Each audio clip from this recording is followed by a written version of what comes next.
दुई बाइक मुहांमुही धक्का जड़े आहत जड़े गुरुतर। आज पूर्वाह्न 10टा समय चापड़ पंखा बुलाणी रास्तार दुई बाइक मुहांमुही धक्का जड़े आहत जड़े गुरुतर।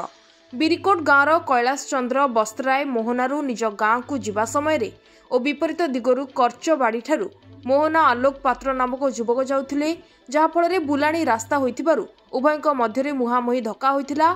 संगे संगे स्थानीय लोके उद्धार करी मोहना मेडिकल रे सेमानंकु भर्ती करी प्राथमिक चिकित्सा कराइथिले। आलोक शरीर वर्तमान सुस्थ थिबा बेले बिरिकोट ग्रामर कैलाश चंद्र बस्त्रायଙ୍କୁ गुरुतर अवस्था डाक्तर ब्रह्मपुर बड़ मेडिकल को स्थानांतर करिसेंती। घटनास्थल रे मोहना पुलिस पहुंची अधिका तदंत चलाइछि।